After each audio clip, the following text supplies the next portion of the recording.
एक छोटी सी चूक जो कांग्रेस को भारी पड़ गई।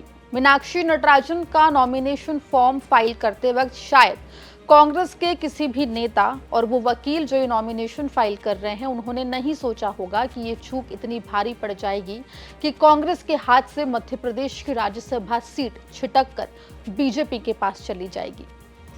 लेकिन ये पहला मौका नहीं है जब कांग्रेस के साथ ऐसा कुछ हुआ हो।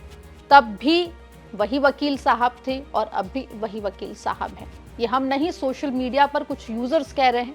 विस्तार से इस रिपोर्ट में आपको बताएंगे। नमस्कार, आप देख रहे हैं एमपी तक और मैं हूं आपके साथ आकांक्षा ठाकुर। देखिए, मध्य प्रदेश में जब से मीनाक्षी नटराजन का राज्यसभा का नामांकन फॉर्म रद्द हुआ है, उसके बाद से कांग्रेस के भीतर से ही सवाल जो है वो उठने शुरू हो गए हैं।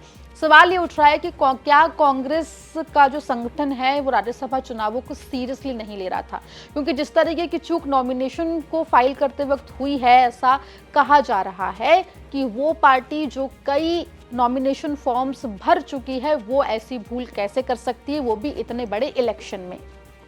दरअसल राज्यसभा की कांग्रेस की प्रत्याशी मीनाक्षी नटराजन का नॉमिनेशन रद्द हो गया है। उनका नामांकन जो है वो रद्द कर दिया गया है इलेक्शन कमीशन के द्वारा, क्योंकि बीजेपी ने आपत्ति दर्ज कराई थी। बीजेपी ने ये आपत्ति दर्ज कराई थी कि तेलंगाना में मीनाक्षी नटराजन के खिलाफ जो आपराधिक मामले हैं, उनके बारे में जानकारी नॉमिनेशन के फॉर्म में नहीं साझा की गई है, इसमें इंक्लूड नहीं की गई है।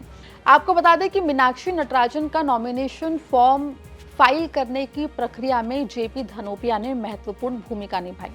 जेपी धनोपिया जो कि मध्य प्रदेश कांग्रेस के दिग्गज नेताओं में गिने जाते हैं, साथ ही पेशे से वकील भी हैं, उनको ये बड़ी जिम्मेदारी दी गई थी। अब ये पहला मामला नहीं है जब जेपी धनोपिया के द्वारा किसी प्रत्याशी का नामांकन फॉर्म दायर कराया हो और उसके ऊपर सवाल उठा हो। आपको बता दें कि मीनाक्षी नटराजन से पहले विजयपुर विधानसभा सीट पर जो बाई इलेक्शंस हुए थे, यानी कि जो उपचुनाव हुए थे, उसमें कांग्रेस के प्रत्याशी मुकेश मल्होत्रा का नॉमिनेशन फॉर्म भी जेपी धनोपिया ने ही भरवाया था। ये जिम्मेदारी भी उन्हें ही मिली थी। ये भी आपको जानकारी दे दें कि बाद में ये चुनाव भले ही कांग्रेस ने जीत लिया, लेकिन बीजेपी के प्रत्याशी रामनिवास रावत ने कोर्ट में ये केस दायर किया कि मुकेश मल्होत्रा ने उनके ऊपर लगे हुए आपराधिक मामलों की जानकारी जो है वो अपने नामांकन फॉर्म में दायर नहीं की है, जिसके बाद कोर्ट की तरफ से मुकेश मल्होत्रा की विधायकी को शून्य कर दिया गया था। हालांकि बाद में सुप्रीम कोर्ट ने स्टे लगा दिया था और उनकी विधायकी को शून्य करने के फैसले पर स्टे लगाकर उन राज्यसभा में वोटिंग राइट से दूर कर दिया था। अब ऐसे में कांग्रेस के भीतर से ही ये तबका सवाल उठा रहा है कि मीनाक्षी नटराजन का जब नाम राज्यसभा उम्मीदवार के तौर पे जारी किया गया और जब ये जिम्मेदारी मध्य प्रदेश कांग्रेस संगठन की थी कि नॉमिनेशन फॉर्म वो फाइल कराएगी, तब मध्य प्रदेश में तमाम दिग्गज नेताओं के होते हुए भी ये भारी भूल, ये भारी चूक कैसे हो गई। आपको बता दें, इंदौर हाईकोर्ट बार एसोसिएशन अध्यक्ष मनीष यादव ने सोशल मीडिया प्लेटफॉर्म पर लिखा कि कांग्रेस जेपी धनोपिया जैसे वकील से फॉर्म जमा करवाती है, जिसकी वजह से विजयपुर के कांग्रेस प्रत्याशी मुकेश मल्होत्रा बाद में विधायक के फॉर्म में त्रुटि की वजह से उनका निर्वाचन उच्च न्यायालय ने शून्य कर दिया। फिर वही जेपी धनोपिया वकील साहब फॉर्म जमा करवा रहे हैं मीनाक्षी नटराजन का।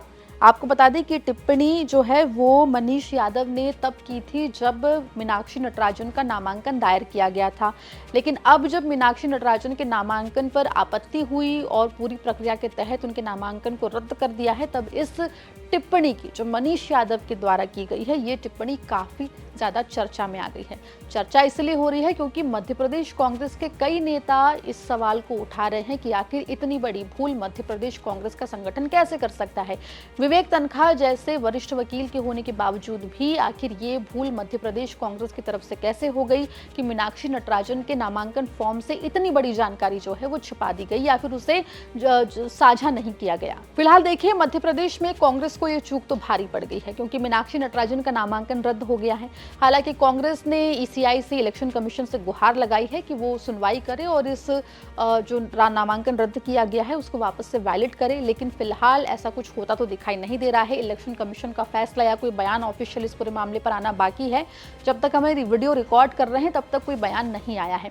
लेकिन अब इस पूरे प्रकरण के बाद मध्य प्रदेश कांग्रेस संगठन, मध्य प्रदेश कांग्रेस की लीगल टीम के ऊपर कई सारे गंभीर और बड़े सवाल खड़े हो रहे हैं कि क्या वाकई में मध्य प्रदेश कांग्रेस ओवर कॉन्फिडेंस में थी या मध्य प्रदेश कांग्रेस को बिल्कुल भी कॉन्फिडेंस नहीं था कि मीनाक्षी नटराजन जो है वो राज्यसभा जाएगी, या कांग्रेस जो है वो बगैर तैयारी के ही नामांकन फॉर्म दायर करवाने चली गई थी।